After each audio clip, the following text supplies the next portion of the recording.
Hello and welcome to episode 122 of A Gamer Looks at 40. I'm Bill Tucker, and on this week's entry into the Final Fantasy VII series, I attempted to apply some science to our conversation. A few days ago, I asked a small sampling of my friends a simple question. When you hear the following game title, who's the first character that springs to mind? Final Fantasy IV, Final Fantasy VI, Final Fantasy VII, and Final Fantasy X. Now, rather than doing this as a social media poll that could be influenced by others or filled with people trying to be too cool for the room, I didn't get anybody to say Seymour when asked about Final Fantasy X. Instead of doing that, I sent these as direct messages to a random sampling of friends. And I just wanted to get as close as possible to that honest initial reaction. Who is that first character you think of when a certain Final Fantasy game is mentioned? The results were interesting. For Final Fantasy IV, more than half of my friends said Cecil, which makes sense. He is the de facto central protagonist. The game is written that way. Makes total sense. For Final Fantasy VI, the results were more varied.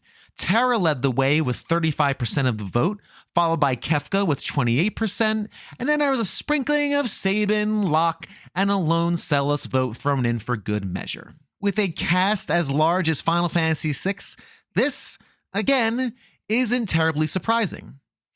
And for Final Fantasy X, the results were all over the map, scattered to the wind. There was no clear winner. But for Final Fantasy VII, every person polled, with the exception of two, said the exact same thing: Cloud.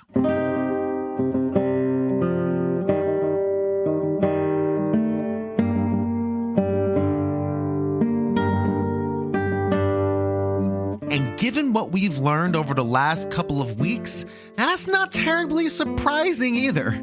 Cloud dominated and continues to dominate the marketing. He's considered by many to be a top 10 character in games, and even grandparents who know nothing of the franchise vaguely remember that lanky video game kid with the giant sword on his back. So it makes sense we'd dedicate an entire episode to our favorite spiky-haired protagonist. But in my conversations, another figure emerged, usually in the same breath as the former member of Soldier. Cloud's equally dour nemesis, Sephiroth.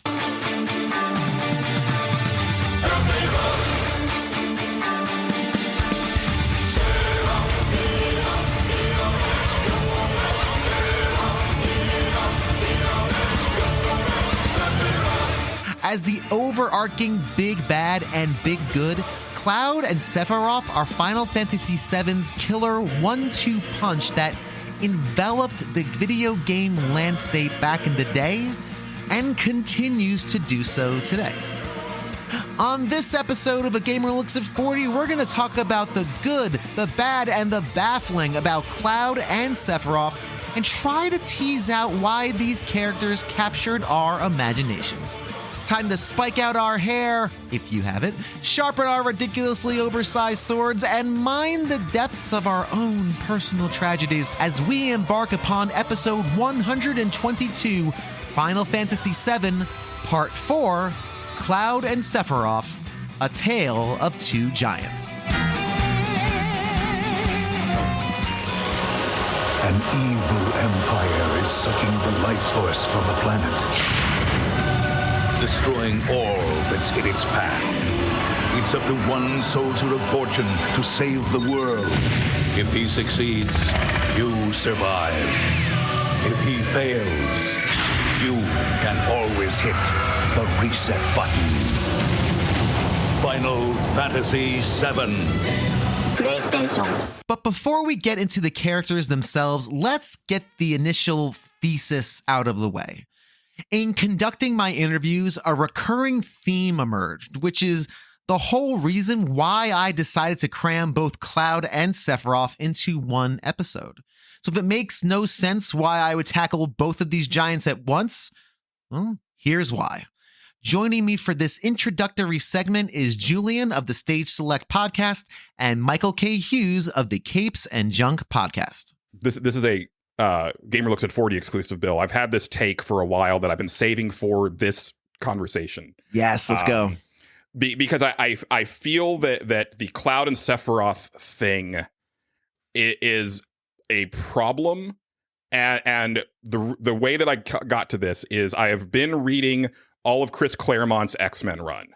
Now, for people out there who aren't comic book nerds, Chris Claremont didn't invent the X-Men, but he wrote X-Men for 16 years from 75 to 91, and basically is behind every major thing that you probably think of when you think of X-Men. Okay? And his big claim to fame is the Dark Phoenix saga, which was a story that had really never been done in comics before. It was a story that took 5 years to build up to. And then it popped off with this amazing, heel turn of one of the most beloved X-Men characters.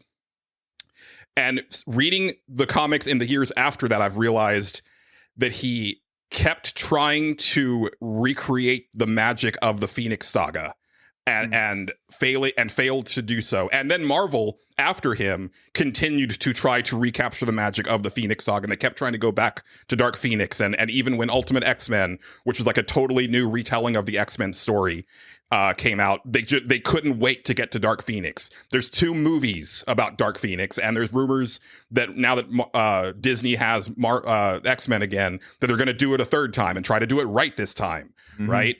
Yep. Cloud and Sephiroth for Square Enix is kind of the Dark Phoenix saga for them. Interesting. They're always trying to go back to Cloud and Sephiroth. They made, that whole compilation of Final Fantasy VII. They did a whole CG movie where the entire reason for the movie existing is, what if you got to see Cloud and Sephiroth fight in CG this time, right? Yep. The remake trilogy is like in the first 45 minutes of Final Fantasy VII Remake, it is trying to set up the big Cloud and Sephiroth thing, even though by that point in the original story, Sephiroth doesn't know or care who Cloud is. Right. Right. But they're always trying to go back to Cloud and Sephiroth. And I get it. They're cool. They got really neat designs. Yeah. But I think that the story of 7 is bigger than those characters. And I also think every time that they go back to try to revisit that dynamic, it dilutes Final Fantasy VII's impact in a really big way. That's a really interesting thought, because I'm thinking back to the earlier Final Fantasies, where the focus was always on the stories, and the characters were a part of the story. You're right. The Final Fantasy VII is really all about Cloud and Sephiroth. And again, you can make but it feels that way. It feels that way, and it's not meant to be that way, because it's supposed to be this very arcing story about environmentalism and capitalism and all this other stuff. But when you think Final Fantasy VII, you think Cloud and Sephiroth. That's the first images that pop into your brain. Not necessarily so with the earlier ones. Absolutely, yeah. And I think everybody, is they always go back to that CG of Sephiroth in the fire and then turning his back on Cloud, right? And the fact that, yes, he got his own battle theme, right, at the end of the game, and it's really cool, and it says his name, and that's really neat, right? I used to go to Video Games Live all the time, and they would always end with One-Winged Angel, right? Because it's one-winged friggin' angel, it's right? One-winged angel. Same thing at Distant Worlds, right? They can't not do it, and and for someone like me who's 7 was good, but I think there's a lot of games that are far better than it. It's got a little demoralizing for me.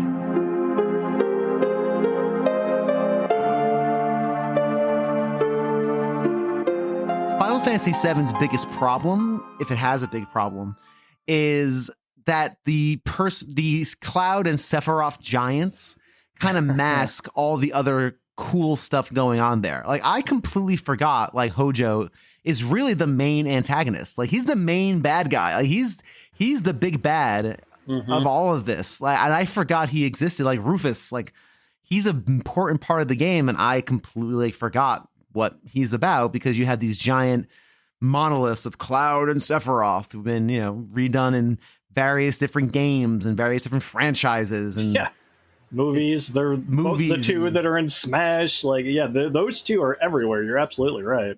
So I think the largesse maybe of those two characters blot out a lot of the cool stuff that game was trying to do, and I think the storytelling itself does itself no favors. Just the jumbled way in which it tries to tell that story. Because when you watch it chronologically, it's actually kind of cool. Like, oh, this is actually neat fiction. Yeah. Yeah, like Cloud being imprinted with Zack's memories is totally wild. It's basically like a form of amnesia that they like reverse amnesia. It's like you kind of forget who you are, but you remember someone else. It's pretty wild. It's weird, and it's also makes a character that you play for a good portion of the game that's not very likable. It's not. He doesn't want to be there. He just wants to be there as a job, which is a very interesting and frankly bold choice for a protagonist you're going to inhabit, because you don't have to do this as a job. As a player, like the player does not have to do this as a job. Sometimes it feels like a job when I'm doing it for the show, but it's like I don't have to do this for a job. But when your character you're piloting has no real strong like, yes, let's get this done mentality, it makes it for a bit of a slog narratively, I think, at least. And until you realize why he's like that, it's almost too late. You're almost 2/3 of the way through the game before you start really digging into the Zack and Cloud connection. Yeah, and it's hard to like a character that's like that. Like they're lucky that his design is cool enough to kind of throw people in, because you're right. His personality leaves a lot to be desired.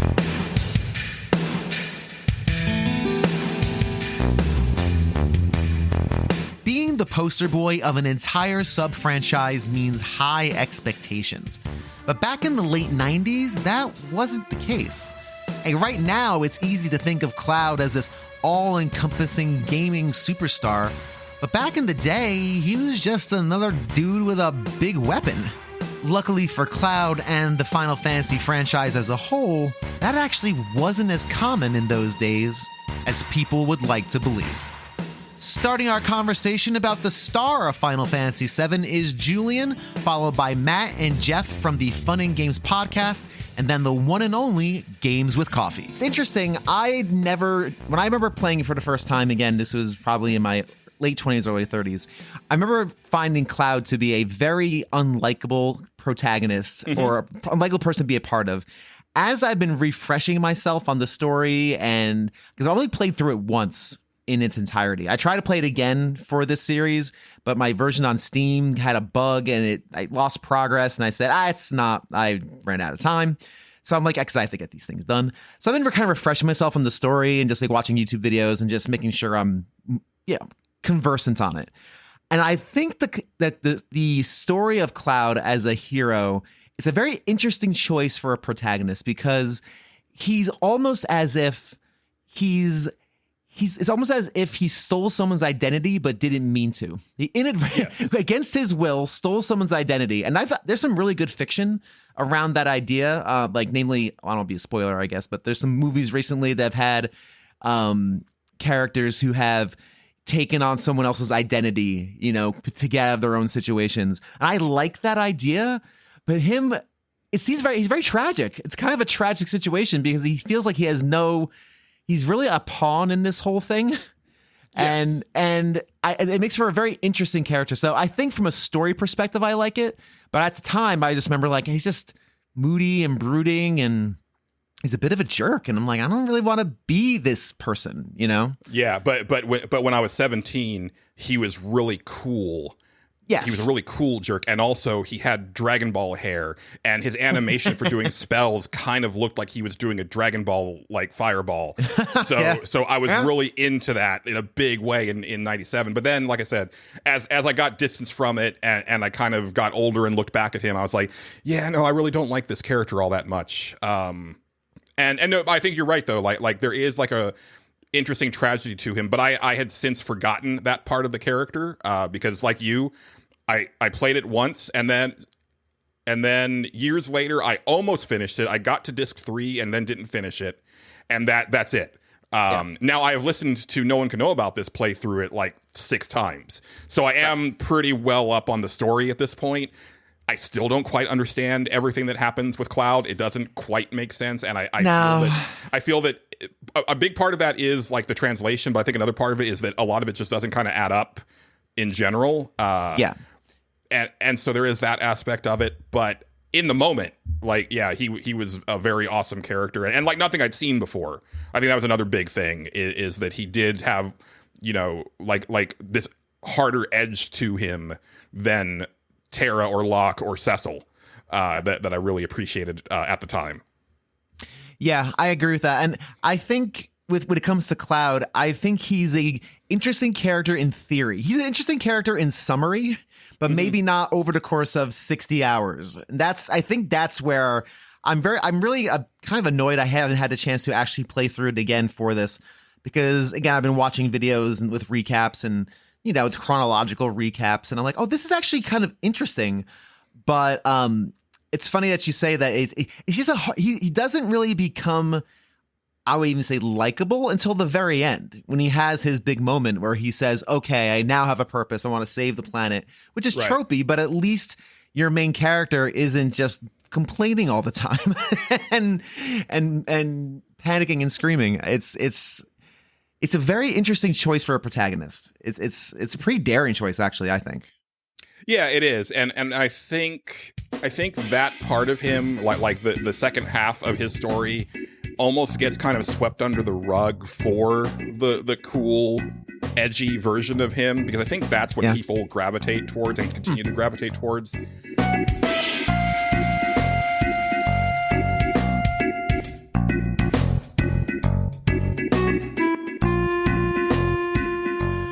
Let's pivot a little bit to those characters. To obviously the main two that everyone remembers are Cloud and Sephiroth. What's your take first off on Cloud as a protagonist? I remember personally when I was playing it as a 30-year-old, not loving playing Cloud. Like I just wasn't enjoying playing as Cloud until I learned what happened and why he was that way, and then saying, oh, okay, now this makes all the sense in the world. But it takes a while to get there. What was your maybe initial reaction to Cloud, and how do you feel about him now just as a character? I mean, initially I loved him as a character. He was cranky, he was edgy, he was annoyed and annoyed to be there. I can see why people might think he is now, because again, he's a trope that he created essentially. But I do think that he at the time, I really loved him because I loved the complexity of the character. And also, it's funny, you said that you didn't like him until you realized really who he was and why he was the way he was. I tend to be pretty open-minded when I go into stories. Not that there's anything wrong with being scrutinizing of a character, but I'm always along for the ride. Like, I make a joke about the Yakuza games, the Yakuza franchise, because they always have these ridiculous twists at the end of the game, and I'm always bowled over by them. I never see them coming, and I've never figured them out. And it's kind of a similar way with like RPGs, and especially this one. Like, I was just along for the ride. Okay, Cloud's a dick. He doesn't really like people. He's warming up to certain people. His relationship with Aerith, oh my God. Like, I think as a character now, I continue to like him because I liked him back then. And I think it's because, again, personally for me, my style as a person who plays games, unless the character is truly annoying, which there are some, I'm along for the ride and I will see where it goes. And if they're still annoying me by the end game and the final boss, different story. But for the most part, I think characters like Cloud, I always look back on fondly because, again, he's an archetype for things that came after. And I remember it fondly. If I came to it now, I might feel differently, but it's hard to say. Yeah, it's interesting. Yeah. I was 11. So Cloud was basically, awesome. I mean, I love how that could just be an explanation for everything. No, but Cloud at the outset is almost like an RPG protagonist is designed by Rob Liefeld and then translated back into Final Fantasy. They took away the pouches and turned all of his guns into the largest sword they could. Yes. Kind of idea. So good. Again, oversimplified, but the joke is there. Yeah. But I enjoyed Cloud as his whole journey as a preteen and as an adult now, because again, he is a complicated and multifaceted character. the fact that there is so much supplementary material to Final Fantasy VII can also be to its detriment, because so many characters get reduced either to single note beats or to whatever way people first interpret them. In the same way that people often forget Wakka's evolution from his sort of xenophobic ways towards the Albed at the beginning of Final Fantasy X to the warm and welcoming person that he is at the end, everyone remembers but the teachings. Everyone remembers mopey Cloud, even though there was never a time where he was exactly that mopey. Just, like Matt was saying, a little bit of a dick and a little bit aloof. And also a little bit mentally breaking down.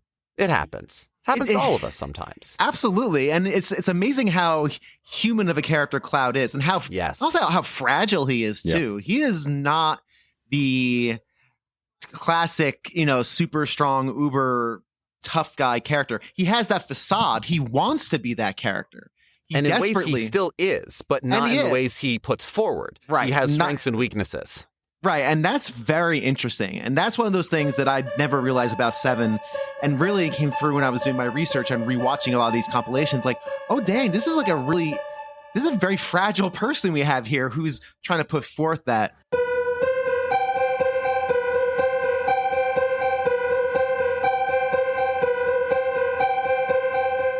I completely forgot until I was doing my research again, the whole Zack Cloud situation. You alluded to it while you were talking about it, about Aerith. And I think that is really scary and good. Cloud, to me, was always insufferable until you realize what's going on. And then he's instantly relatable. Yeah. It's a very weird, and the game holds those cards really close to the chest for a very long time. Absolutely. And then you realize that he's really just Zack, and he's got the memories of Zack, right? Am I right? Yeah, right? it's the memories of both Zack and Tifa combined. Right. Zack and Tifa combined. So he's not really him. It's like somebody hijacked him, like hijacked his memories, but he didn't ask for that. Yeah. Or he took over somebody's identity, but didn't do it on purpose. Yeah, absolutely.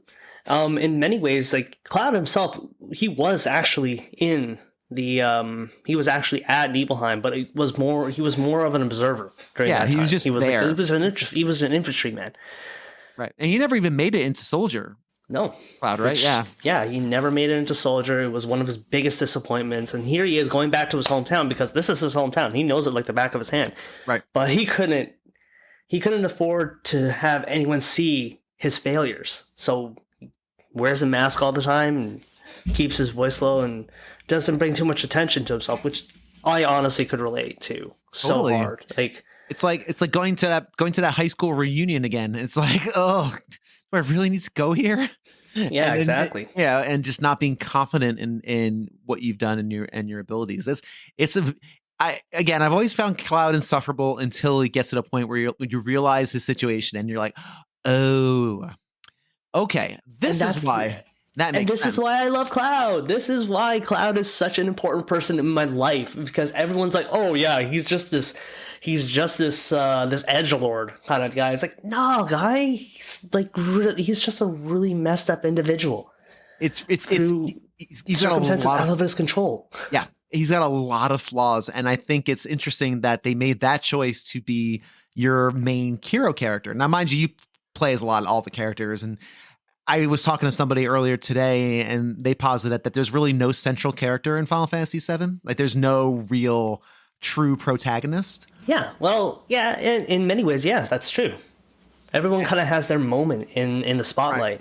Right. So, but the main one you see on the cover, and you're meant to identify as Cloud, and it's a really tough ask at first, because it's like, man, I don't really dig this character.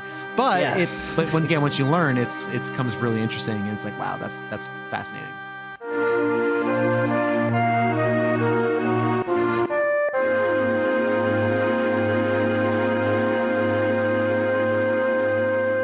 Continuing the Cloud conversation is TikToker Diana McQueen, followed by Mike of the Distorted Illuminations YouTube channel.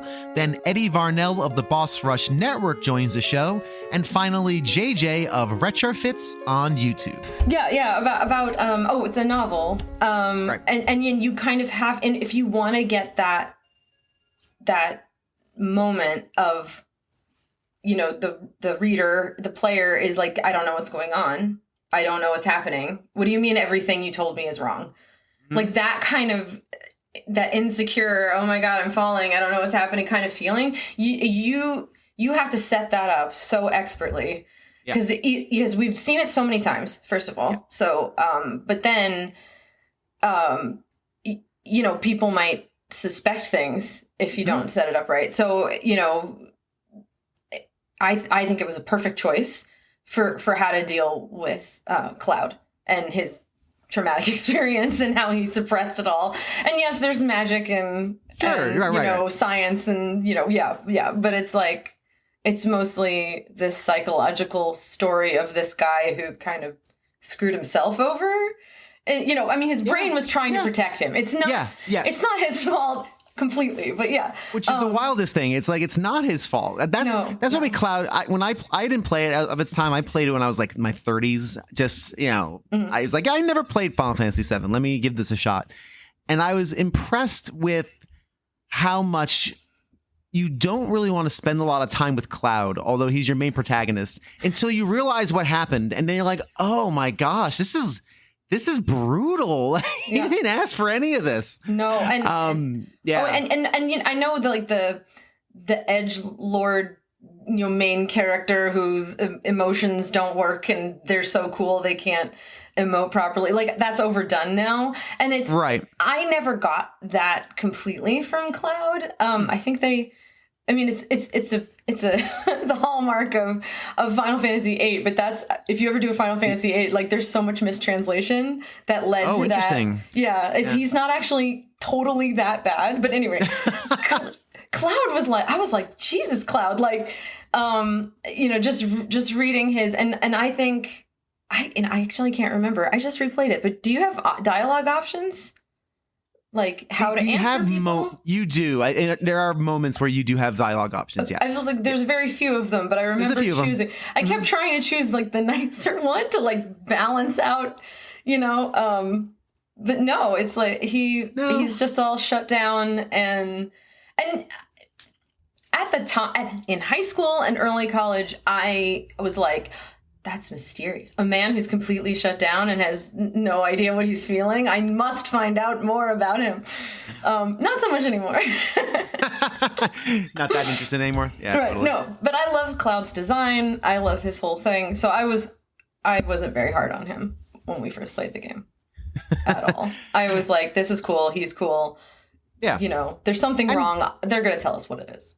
Yeah, and he's visually interesting too. Like, obviously the game looks sensational, and I think the art style is still fantastic to this day. I mean, obviously the 16-bit era has grown up better than the 32-bit, especially early 32-bit, but I think you can still look at that art style and say how impressive it is, especially for the time. Yeah. Random video came up on YouTube this morning, probably because it was listening to me about Final Fantasy VII, and it replayed, part of the video was the final fight with Sephiroth and his death, and I just recently replayed it, and I'm like, I don't remember it being that gorgeous. Like, there's certain moments where they just put all the effort in, you know, because a lot of the game, very, very blocky, very, you know, very cute, interesting, trying to be 3D, but that final fight is like, they just opened up. And that's the thing I like about Square, or used to, I don't know about anymore, but Final Fantasy in general, like they've always they've been aiming for this like hyper real, like beautiful look. And I don't know why, but I always loved that about them. And it feels like they finally achieved it with Remake and Rebirth, and even Advent Children was stunning. Sure. I think everybody was like, oh, this is how these characters are supposed to look, finally.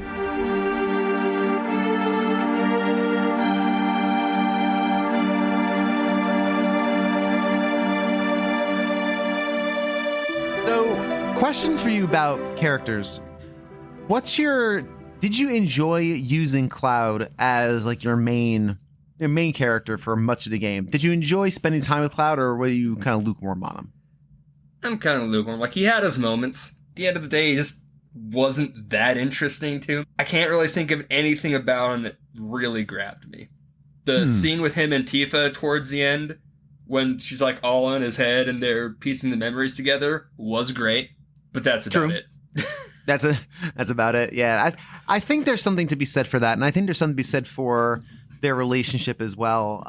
Cloud is tough because you don't have enough information to make a good choice on Cloud, so all you can do is make assumptions early on. And the assumptions I make early on are like, well, I don't like this guy. He's a bit of a jerk. He's just kind of like moping around. Like, he's not a fun person to embody. When you realize why he is that way, it makes a lot more sense and makes him a lot more interesting. But that's not till like halfway through the game, almost 2/3. Yeah. He finally starts to kind of turn that arc a bit, and you're like, okay, now he's interesting and fun. You've been through 30 hours of mopey Cloud, and it's not the most fun thing in the world, in my opinion.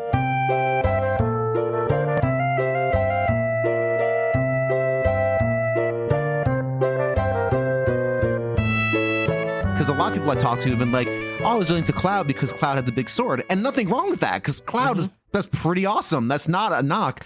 But that's interesting you found something different in there. That's cool. The thing with Cloud is that, yeah, you like his appearance, you like how strong he is, and his sword is iconic. But then, if you're going to connect yourself to Cloud, you got to do the other half of Final Fantasy VII when he loses his mind, when he falls into all that mana and he goes crazy and does it and not playing with himself. So that tells me that, okay, if you're going to go with Cloud because of his sword, then also the mental health issue of Final Fantasy VII, does that connect to you? And if it does, speak about that. And if you can't speak about it, then definitely Cloud, his not customization, what he looks like and his weapon is not a good representation. And no doubt, no disrespect to anyone who connects to Cloud that way, but you gotta take a lot of the stuff that goes within it. Like even with, and we're gonna talk about a certain moment when it comes to Aerith, I recognize with that because of loss, and we'll get to that moment a little bit later on in the thing. No, that's fine. Yeah. But I'm just like, the loss, even though it was a big thing, it was part of her sacrifice, and she accepted it. And like, just when you have to accept things like Eric does, it makes it easier to relate.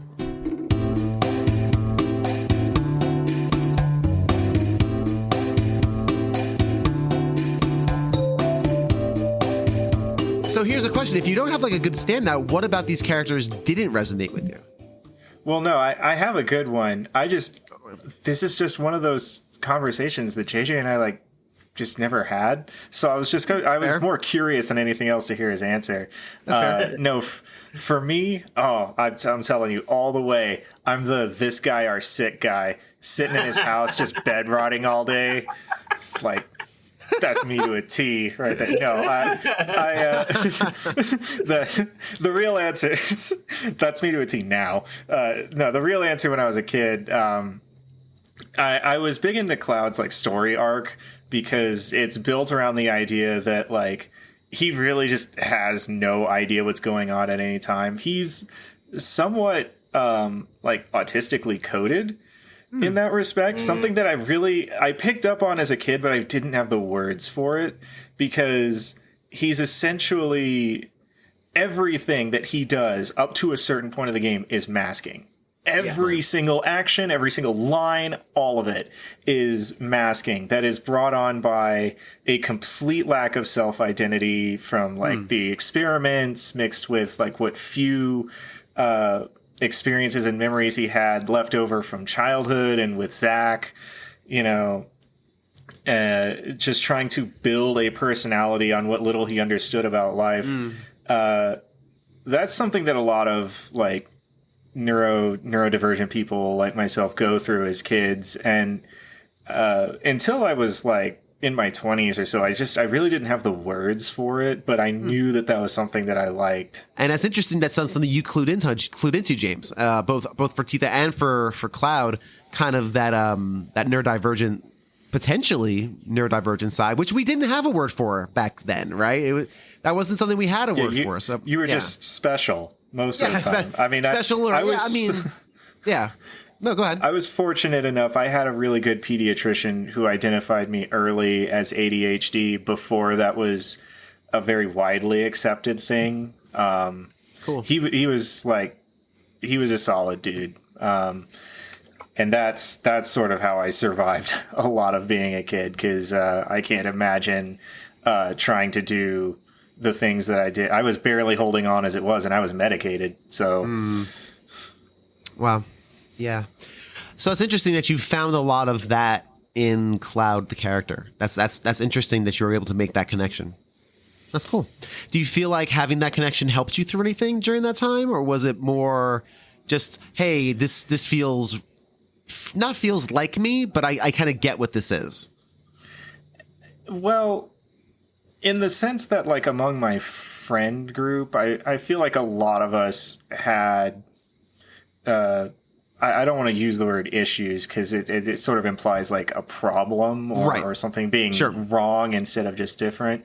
But it did allow us, a form of communication where, just because we didn't have like the technical terms or like the correct adult words to use, we could describe to each other, like, when we were going through something kind of hard hitting and big, in such a way that, like, we really didn't know why we couldn't handle it, if that makes sense. Just like things weren't clicking the way they do for like a neurotypical brain, and we were just really trying to parse things out as best we could, and having the language of the characters, I think, was a big part of it. And that's part of why I'm glad that Final Fantasy VII's hype machine still exists today, because, if we didn't have that back then even that basic character language would have been missing, and there just would have been flailing, essentially. Sure. And of course, in today, there's a ton of like representative characters, and in both, not just games, but in like shows and media, and it's easier. It's easier for kids that grew up like I did to not just explain themselves, but like express themselves.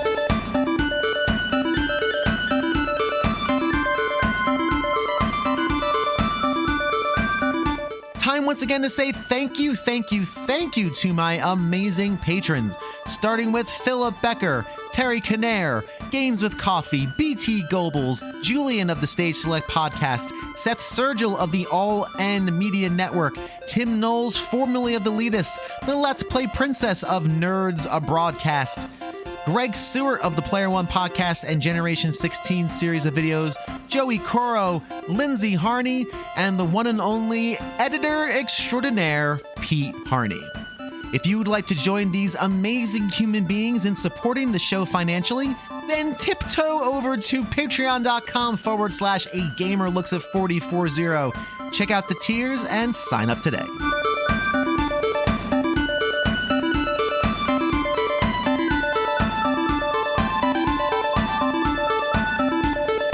Like Cloud, it feels like Sephiroth was always a part of gaming culture. The ultimate sympathetic villain, the silver-haired warrior dominated the dreams and nightmares of many a late 90s gamer. But like we said in the opening thesis, is that actually a good thing? Returning to extol the virtues of Final Fantasy VII's most prominent bad guy is Julian and Sephiroth cosplayer Diana McQueen. I can see how, for example, if we can transition a little bit into Sephiroth. I don't know if I'm going to do a Sephisode, but I probably will do a Sephisode because people have a lot of strong feelings. You called it Sephisode, so now you have to, because that's too good. It's a Sephisode. I had a Kefkasode. Now I have to have a Sephisode. Yeah. 8 and 9 cannot be this long. Cannot be 8 and 9. Cannot be 8 episodes. They won't be. This is the one. Like honestly, this is the one. And X is going to be the one because I have a lot of history with X personally. So I think that one will definitely, you'll get a lot of like really good stuff for that. But I think, I mean, again, like I said before we start recording, this is the most important one. Yeah, and once I hit X, it's going to be all streamlined from there. It's gonna be one hitters all the way through. I can't imagine doing 8 episodes on Final Fantasy 13. Like just that, I don't. Right. I can't imagine doing 3 episodes on each one. Like, I'm thinking one to cover all of them would probably be fine. Moving a little bit into Sephiroth as a character and as an antagonist for a potential Sephisode. I never realized until my research recently, Hojo is really the big bad in this game. He is actually the main driver of everything. And with Sephiroth, of course, being the cool guy with the spiky hair and the big sword. I don't know how you feel about that, but it struck me how I don't even remember Hojo. I remember Sephiroth when Hojo is so important in the story and all the other machinations, and Rufus is super important. I only remember Sephiroth. What about Sephiroth do you think makes him that memorable, other than the design and everything else? Like, why do you think that's the case? I think I can't say like this is how I felt in the moment, and I feel that other people are feel similarly, but I'll be curious to see what other people say. Yeah. I was 100% behind Sephiroth. I felt bad for Sephiroth for the first bit of the game. Like, once you go to the Nibelheim flashback and Sephiroth learns of his origin and everything and starts to crack, I actually felt bad for him. Even setting aside the fact that like he annihilates the town and everything, like I could see that like there was like this kind of like pain in him and this what even am I and who am I and where do I belong type of thing. And so as much as I knew that we had to fight Sephiroth and defeat Sephiroth, because obviously he was a bad guy, he was a much more layered character where Kefka, right, like as much as I prefer Kefka as a villain, that dude was just bad. And like as soon as he like poisons like the entire population of a kingdom, you're just like, oh no, this guy is just absolute garbage. Where Sephiroth had like more nuance in his motivations initially, and there was kind of a reason to kind of feel for him, and also because you had seen him in the flashback like kind of being buddies with Cloud. And then when he, there's no talking around it. The moment that he descended, from on high with katana in hand and drove it through Aerith, the gloves were off, and it was like, oh no, you gotta die. Yeah. Yes.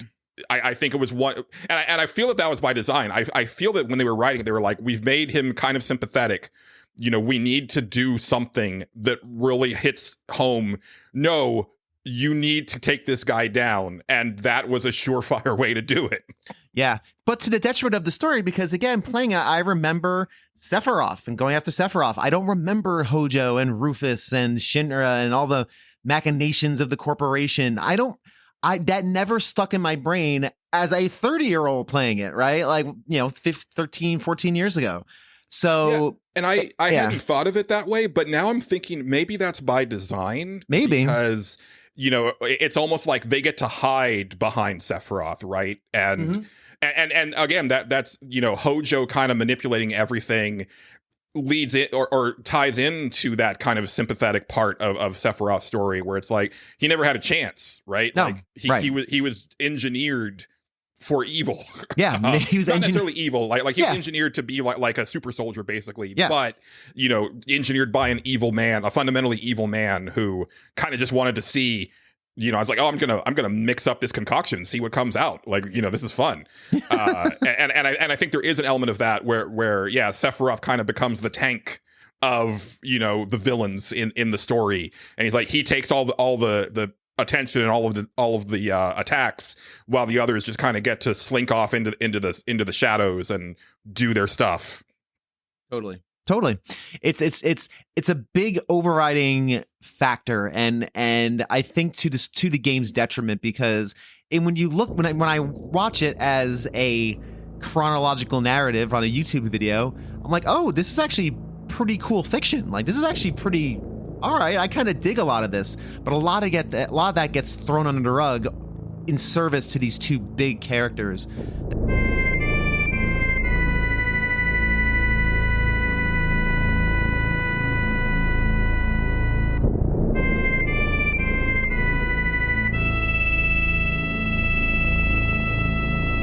I'm an anime hipster in the sense that I actually started watching anime on cable access television in Austin. Wow. Where they would it was an hour-long show that would air every week. Half an hour of it, they would play half an hour of a movie until the movie was finished.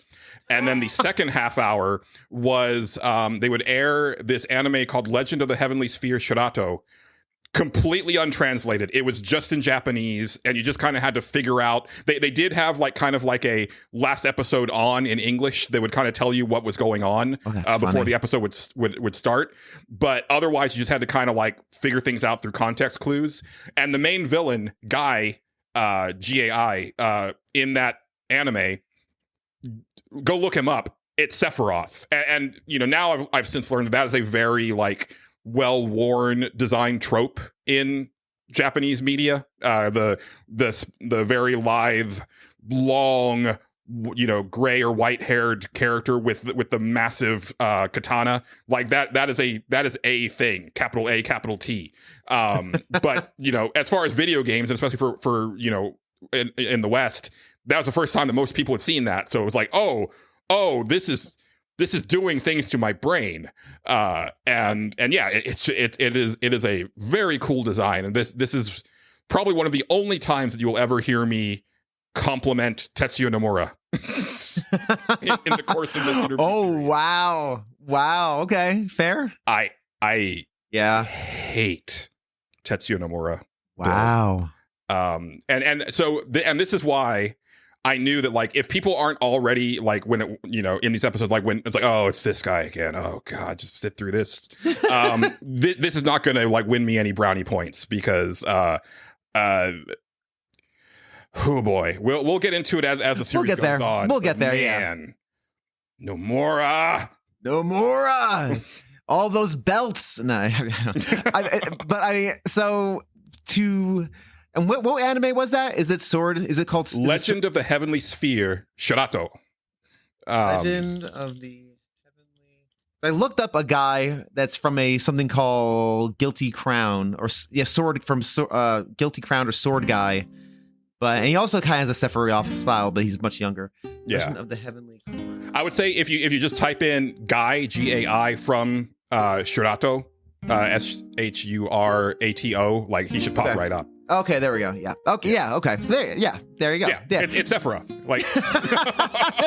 Very much so.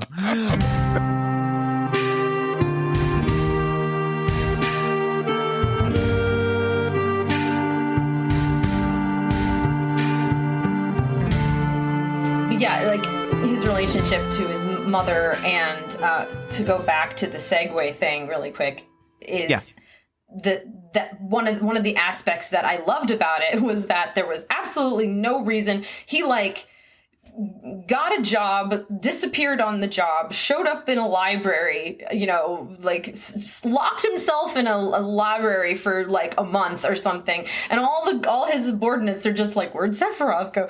And then Cloud they're like, hey buddy, you doing okay?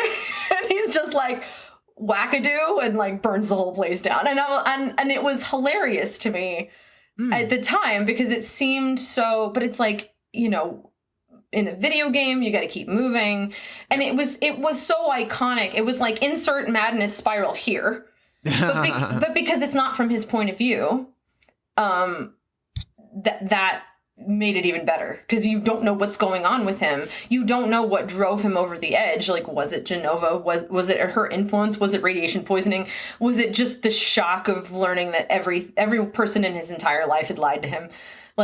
It was all, and the segue part was Rebirth. I haven't finished it, but when I first started playing, and just the beginning part, seeing that part almost in realistic hyper definition, and then they actually spent time, they spent a little bit longer, and now that you could see the facial features of Sephiroth slowly losing his mind and just deciding no, this is who I am, because he gets a lot of misinformation, but also he just kind of is this is fine, this is what I choose. I also reinvent myself completely at the slightest inconvenience. So I relate to that. That's cool. Yeah, but yeah, That's really cool. Then he's just like, fire solves everything. End of story. Disappears, and then I think there's so many things I like about him, but related to that, the madness aspect and the insistence of how sane he is and how powerful he is. Sure. And his willpower. The willpower is my favorite thing, but also the fact that, and I said, the way they tell the story in the game, that Sephiroth's dead. He's been dead for 5 years. He's right. essentially just a ghost. Mm-hmm. And if you know anything about, Japanese mythology or, how they visualize that stuff, they use a lot of green and blue light, like especially blue light on ghosts. Okay. So it was very like, every time he showed up, if there's always fire, but the green glow, like Genova, the Mako energy. And it was like also the life stream, but he was also kind of cool color, and so it was just like, yeah, he's dead. And that is also the struggle I have in my head of whether or not Sephiroth's actually dead. Because I know there's a lot of, like for real, like he didn't fall into the life stream and merge with Genova, and his willpower was so great that he forced his personality back into, absorb the life stream using, did he win or did Genova just use him? Right. So is she like, sweet, this is an awesome puppet that I can mess with everyone with, while I like recharge, I guess, is what she's thinking. Basically. Yeah. I can use him and all of this devastation that he causes, and that would break my heart.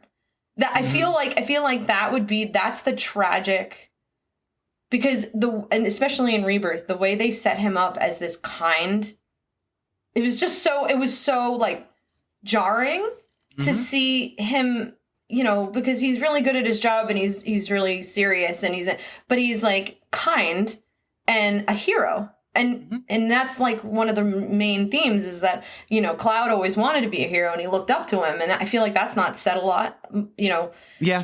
I mean, people obsess about the connection between them, but it's like, they didn't really know each other that well, but it was like this idol worship a little bit. Yeah. So if he was gone forever, especially the madness is much more tragic if you set him up as this beautiful, kind soul who just didn't have a hard life because he repressed it all, and that just gets destroyed. But if he's actually dead and it's just Genova, I think I might quit. I think it's very interesting, and all the theories are always interesting too. Is that Sephiroth for me? After, again, I only played the game once. And I've been doing a lot of research for this series, just kind of refreshing myself on it. Mm-hmm. And what strikes me about the Sephiroth story is that it's both the hero and the main antagonist of Final Fantasy VII are extremely flawed, and there are reasons for why they are who they are. Now, I'm a big Kefka fan. I'm a big Final Fantasy VI fan. I'm old. That's just how I roll. It's a lot of this nostalgia glasses, and a lot of it is just genuine love. But Kefka I love as a villain because he's this unbridled evil that doesn't need to have a backstory. He's just, and there's no real need for it. We don't need for Kefka.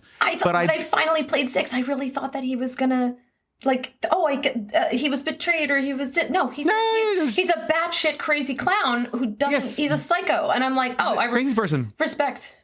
But he's a very good crazy person. He's a lot of fun to be around. Yes. With Sephiroth, and especially Cloud, especially those two relationships, I feel like there's a good reason for why he is and why he became that way, where he's not sympathetic. Right? It's like good villain writing. He has good reasons for the bad that he does. He just goes about things the wrong way.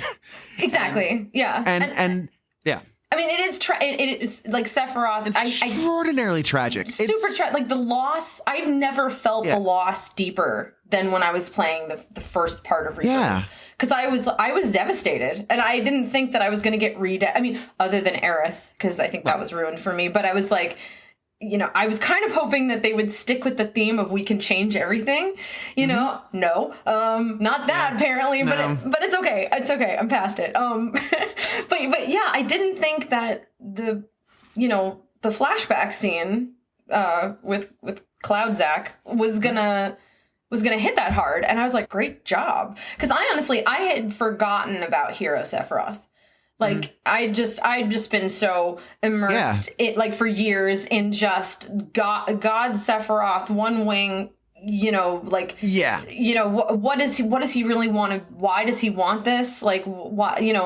And I'm like, I hate to say that I related to that, but it's like he's not obsessed with control. Because I don't think he's thinking at all anymore. And that's when I get scared that I'm like, all the signs are pointing to he's just a puppet. And he's just like a dress-up doll for Jenova. And I think Jenova's really cool. I think she's an amazing villain. And, she also doesn't need a backstory. She's just an existing, like an alien, a calamity that happens to us. Yeah, she's just a cosmic terror. Right. We need those. She's a Cthulhu cosmic terrorist type. She's been around forever. Ancients. Yeah, it's fine. Exactly. Fine.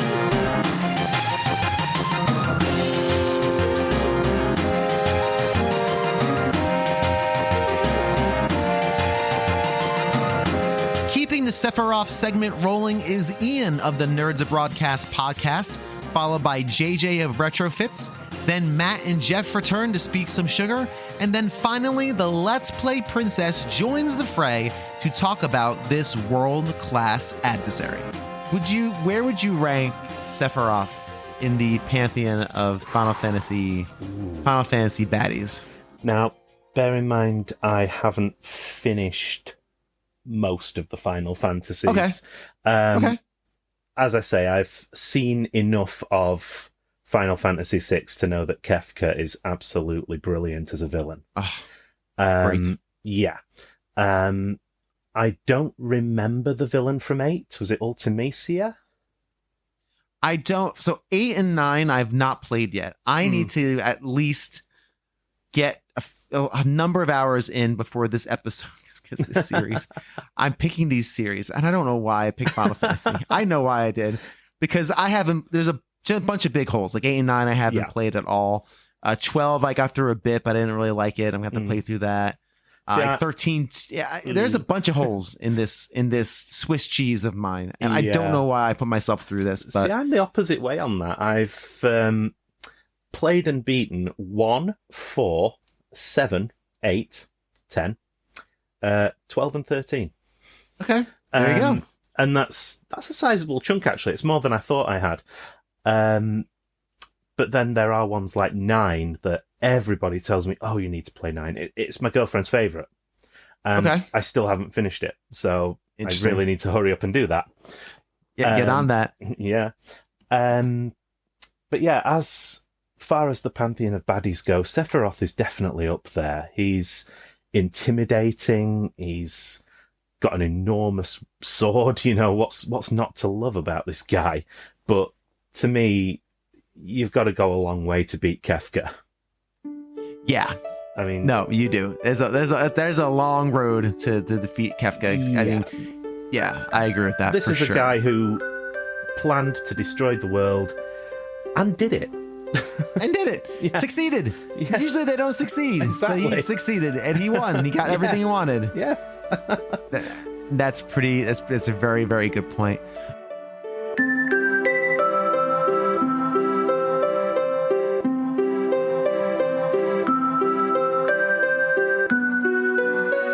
Sephiroth is one of the best villains, and one of my absolute favorite lines is from the movie Advent Children, and where he's fighting Cloud, and the line, if I remember right, is like, "Tell me what you cherish most. Give me the pleasure of taking it away from you." Yeah. Yeah, that one's... Yikes. Because that's sort of all he has left at that point, really.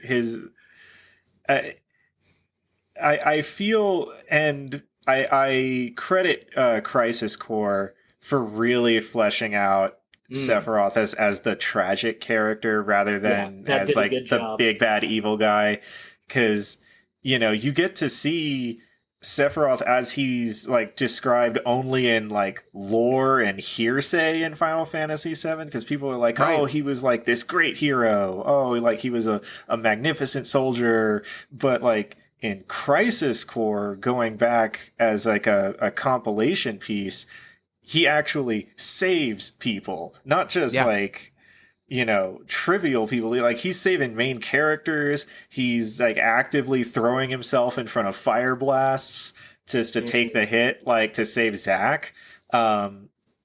You know, it clearly explores like the fact that he had really close friends that he like played with, you know, like as an adult, just like in the simulation room, just playing around with their swords. Like that is what grown ass men would do all the time.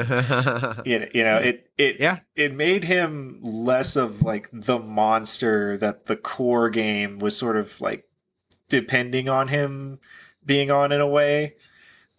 He actively rejected the mission to go after Angeal and Genesis because they were his best friends. So he's not going to hunt them down. Oh, yeah, I loved the explanation for that. The reason that he passed the mission off on Zack is because he thought Zack was the most likely candidate to bring them both in alive. Hearing that part of the story, I was like, somebody went to Juilliard for writing. I like this.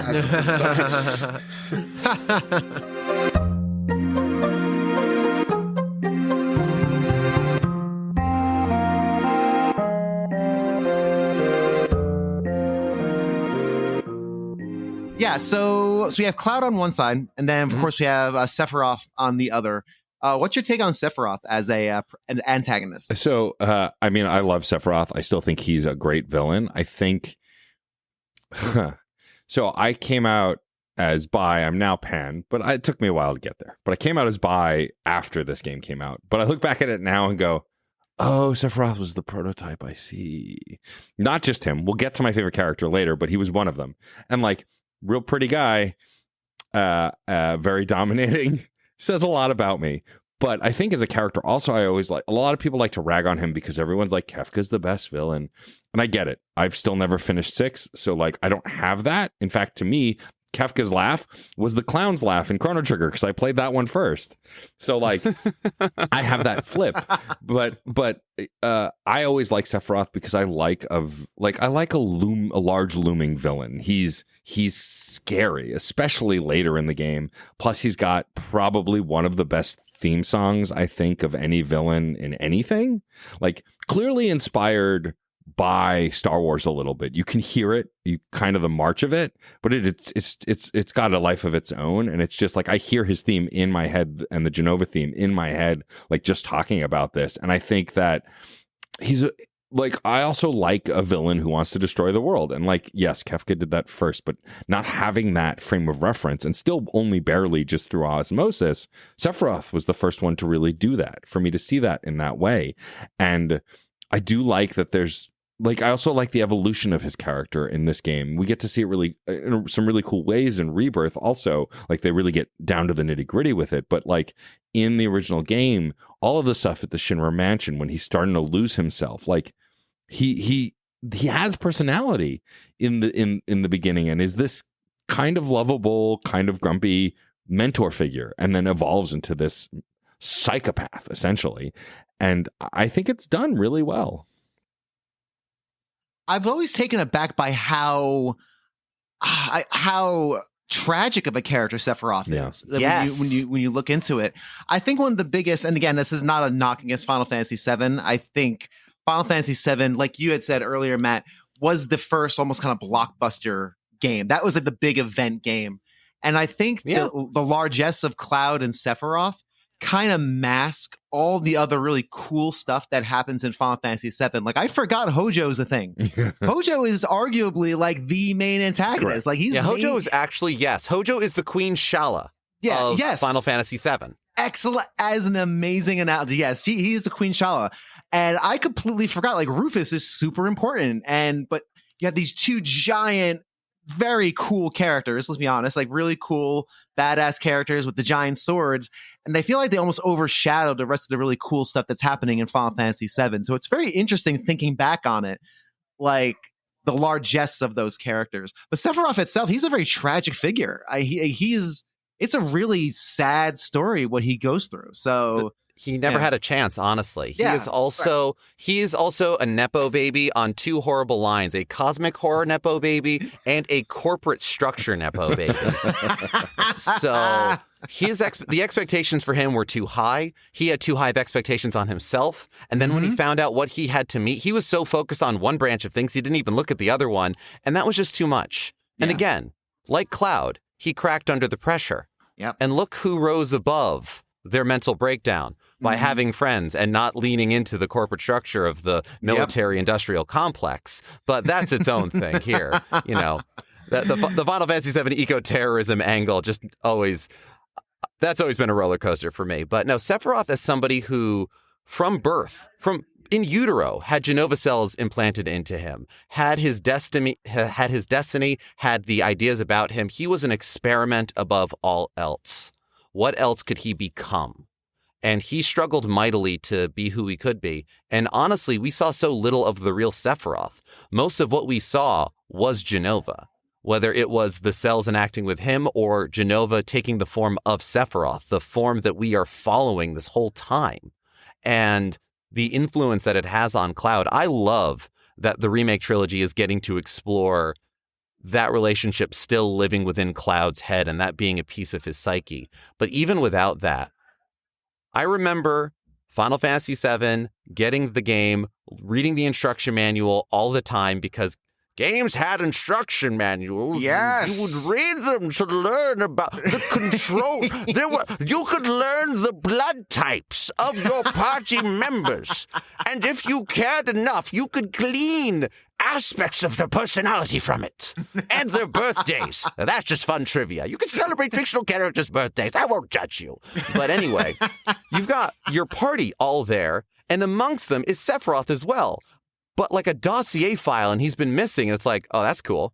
Also, I can read that word. I feel cool about that. I'm 11.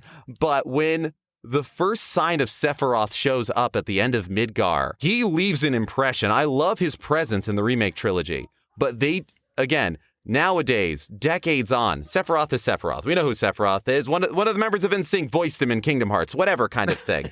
But how much they did in the first third of the game with scant appearances and only his trail of destruction behind him. Whether it was the trail of blood, the literal trail of blood in the Shinra building, or what he did to the Midgar Zolom near the Mithril Mines, or any number of other things that I can't think of off the top of my head, you are chasing him and you are falling behind. Kefka won at the end. Sephiroth had a hell of a lead, and all you could do was chase. Yeah, I mean, that moment in the Shinra building, I still consider to be a small horror game. Like when it's just terrifying. And the same thing when you see the Midgar Zolom, what happened to it, it's like, it gives me chills. It freaked me out. Your party goes, Sephiroth did that by himself? We had to catch chocobos for the last 45 minutes. and Genova's a cosmic horror. You said it, I think, Geoff. Like Genova is a legitimately cosmic horror, which makes me smile all the time. So I do want to say, as a goofy little thing that happened. So a fun thing of the time, we didn't have YouTube then. There was no movie player for FMVs. So in the Shinra building, when you look in through the little door and see the form of Genova, that is what breaks itself out and becomes Sephiroth that you're chasing for the rest of the game, you get that brief little moment of seeing it. I had no idea what I was supposed to be seeing, and that way that you kind of have a Rorschach test, I did not see a headless woman's body. I saw a weird cow. Amazing. The chest was the top of the top of the snout, and there was like enough of a shadow at like the sternum area that it looked like just sort of a weird surprise, That's like wild cow, like an alien bovine form. And again, I couldn't go back and restart it, and I didn't have a save file that was near enough that, or I didn't care enough. I was too enraptured to be like, no, I need to go back and see what that is. Well, it freaks Barrett out too, so I guess it's just weird. Let's move on. Weird cowhead. I thought I thought Emperor Gestalin 6 was a dog for the longest time. For the longest time. And the hair moves like basset hound ears. What were you supposed to think? What am I supposed to think? There's wolf people. There's got to be dog people, too. He's a dog-faced man. I'm just going to go with it. And he's taking it out on the world and the Espers. Leave those Espers alone, you weird, mean dog man. Stop throwing those kids in the Hunger Games. But with the magic of technology, I now know what Jenova's supposed to look like in there. But now it's like I go back and I try to recapture the youthful confusion of does it look like a cow? I don't know. It does. I still see dog. I still see dog when I see dog. It never fully leaves you. It never fully leaves you. I know I'm wrong, but I'm just going to keep that headcanon forever. Those two things can coexist. Yes, there's not a dissonance there. They can live together in my brain.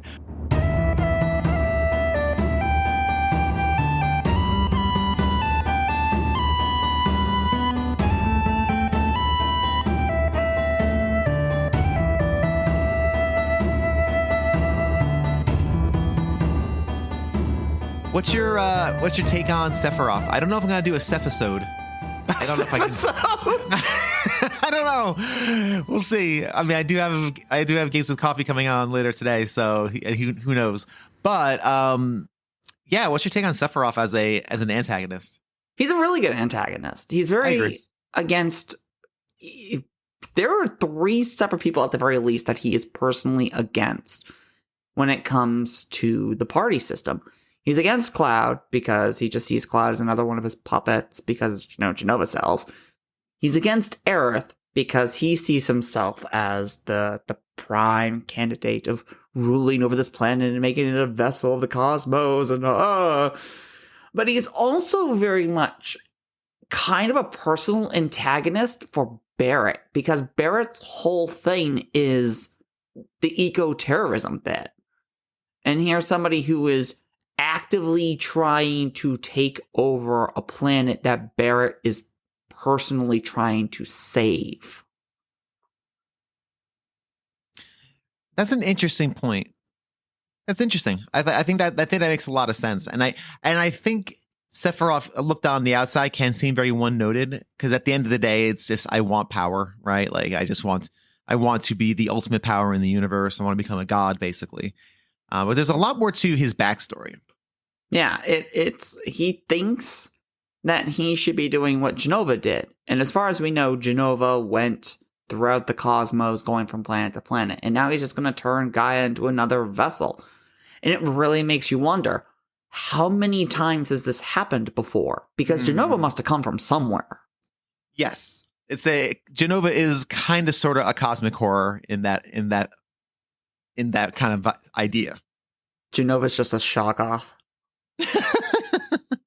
I guess, maybe, possibly. But yeah, Jenova, you're right, though. Where did Jenova come from? Yeah, that's a big question, right? So you're right, that this could be one of many situations.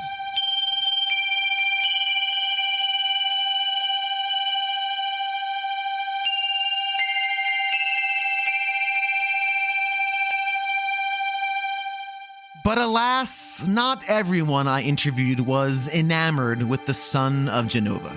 So in the interest of covering these characters from every possible angle, let's be honest, maybe get some spirited conversation going in the comments. Let's join Eddie, then Carson Clark, and finally some final words from Mike of Distorted Illuminations. For sure. So moving from Aerith to the one who did the stabbing.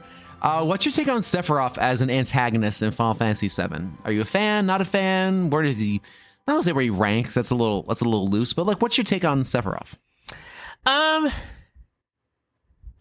Sephiroth is threatening now in Final Fantasy VII Remake than he was in the original game. That's interesting. He really wasn't. He really wasn't a threat. He had a long sword.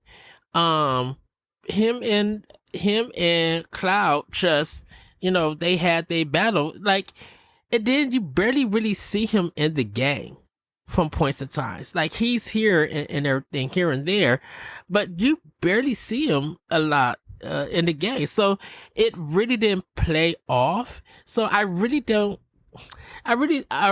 think he was threatening. I don't think he was like really, I mean, he was challenging and stuff. Definitely, like, sure. If you fight him in Kingdom Hearts, yeah, he's challenging. But I think he was more threatening now, with the remakes and with the movie for Final Fantasy VII. I feel like the voice acting that he gives, the way that he moves, his demeanor and everything, it has more of a fearful impact than Final Fantasy, the regular game, did. Because you're just reading what he says and everything. And you see him laughing, doing a little motions and stuff. And definitely when he came down and everything and killed Aerith, like he had that motorcycle, I won't say grunge, but he had like that sexy motorcycle look to him and everything. Like it was very punkish of him. Yeah. Very cyberpunk, yes. Mm-hmm. Yeah, so I'm just like, you made him more cool than you made him as a...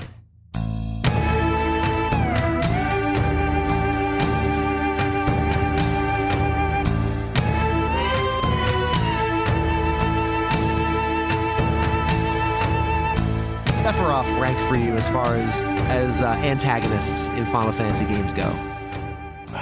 I gotta be honest, maybe 3 or 4 currently. That's fair. Because of because Final Fantasy 14 right now, some of its big bads are really up there in my top 3 almost. Wow. And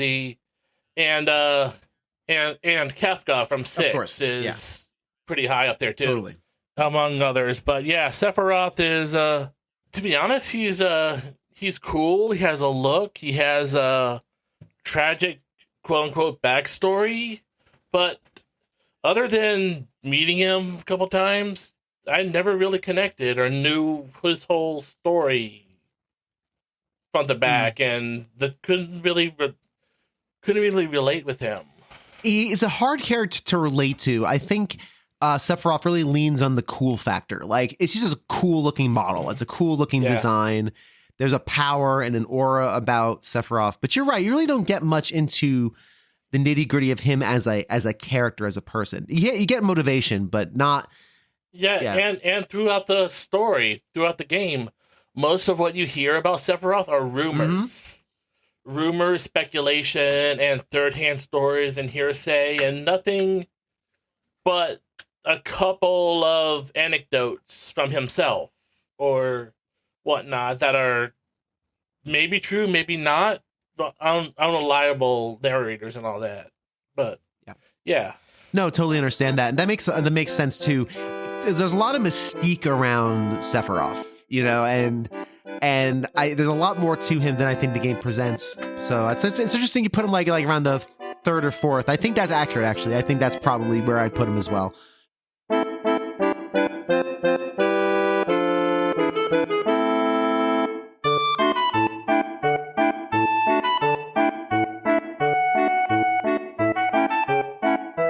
What's your take on the story of Final Fantasy VII? Or what's your take on it? I thought it was more interesting when you were dealing with Shinra. Okay. Like, because, that's kind of the impetus for all of your actions. And then it just kind of shifts over to Jenova, and I'm like, that's not really as interesting. Why'd you think Shinra was more interesting? There was, like, actual layers and motivation to this corporation. You had different levels that may not necessarily have agreed with each other. A la Kate Sith helping you out. Right. Spoilers, I guess. All spoilers. The whole thing is spoilers. That's fine. You could also see why people would rely on Shinra and why people detested Shinra. It's very much so like almost a necessary evil at this point in this civilization. Like you need a Shinra around, but we really don't want them around, but you kind of need them. It's kind of like Amazon. Like we don't really need Amazon, but we need Amazon. Like we're at that point now. But yeah, then at some point when Sephiroth becomes the focus, Shinra almost feels like it just drops off. Like, we had all this interesting stuff going on. Let's just push that to the side for now and never really get back to it. That's interesting. I think that makes a lot of sense. I like the Jenova stuff because it's almost has a cosmic horror to it, which I like. I like this idea of these old ancient things that have been around for sort of centuries and awakening, and I dig all that kind of stuff. But I also respect the idea of that evil corporation, because Final Fantasy really didn't do that yet. It was all empires and kingdoms, and now you have more of a more modern story. I think as time went on with Final Fantasy VII and they realized how popular Sephiroth was, I think they almost kind of retconned it in later games. Like, oh no, it was Sephiroth who was doing it all. It was his will that overpowered the mentally crippled alien that crashed into the planet. Totally, yeah. Sephiroth was a bad guy, guys. Do you feel like Sephiroth as a character complements or overshadows the game of Final Fantasy VII? That's hard to say, because as I mentioned, I don't think it was Sephiroth the whole time. So his character, I don't know if it was ever that relevant outside of the Cloud's personal story. Well, the reason I ask that is because when most people talk about Final Fantasy VII, the first thing they think is Cloud and Sephiroth. And when you look at the story of Final Fantasy VII, it's not all about Cloud and Sephiroth. There's a lot more going on. That some of it's more interesting than just that dynamic. But Sephiroth is such a cool, of its time character, such a overpowering force. I think it drowns out a lot of the other things Final Fantasy VII tries to do, personally. And that's just kind of, I'm just curious if you had a similar experience, or if you feel like it's more balanced than I'm seeing it. Like, when I played the game, I didn't get that impression. But when you see the reaction a lot of people have, you would think Sephiroth was this all-encompassing thing in the game. I think that might be because he had a really cool design. Yeah, the Sephiroth design is indelibly iconic. It's very cool.